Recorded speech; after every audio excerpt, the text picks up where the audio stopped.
ఒక ఊరిలో ఒక పేదవాడు ఉండేవాడు. ఆ వ్యక్తి మామిడి చెట్టు మీద ఆధారపడి మామిడికాయలు అమ్ముకుంటూ జీవనం సాగించేవాడు.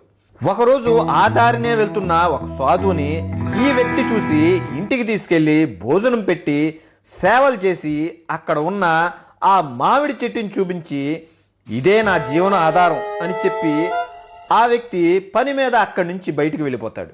సాధు అక్కడ ఉన్న గొడ్డలు తీసుకొని ఆ మామిడి చెట్టుని నరికేసి వెళ్ళిపోతాడు.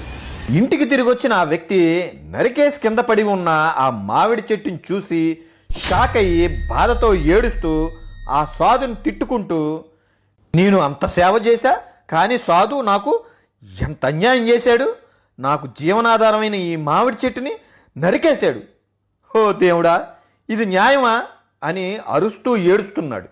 అలా కొన్ని సంవత్సరాలు గడిచాయి. మళ్ళీ సాధు అదే దారిలో వస్తూ చూస్తే అక్కడ ఒక పెద్ద భవనం. అక్కడ ఆ వ్యక్తి చాలా పెద్ద వ్యాపారి అయ్యాడు. సాధుని చూసి ఆ వ్యక్తి వచ్చి కోపంగా, నాకు నువ్వు అంత అన్యాయం చేస్తావా, నిన్ను నేను ఎంత ప్రేమగా చూసుకొని భోజనం పెట్టి సేవలు చేశాను, నువ్వు నాకు చేసిందేంటి, నా జీవనాధారమైన మామిడి చెట్టుని నరికేస్తావా, ఆ తర్వాత నేను కష్టపడి ఇప్పుడు ఒక పెద్ద వ్యాపారినయ్యా, పెద్ద భవనం కూడా కట్టించా.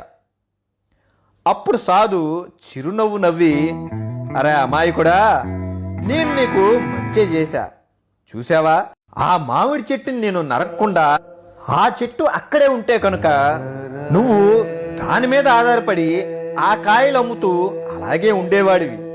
ఇప్పుడు చూడు ఆ ఆధారం లేకపోయేసరికి నీ మెదడికి పదును పెట్టి కష్టపడ్డావు, చూసావుగా ఇప్పుడు నువ్వు ఏ స్థాయిలో ఉన్నావో. అది విని ఆ వ్యక్తి సాధు కాళ్ల మీద పడి క్షమాపణ కోరాడు.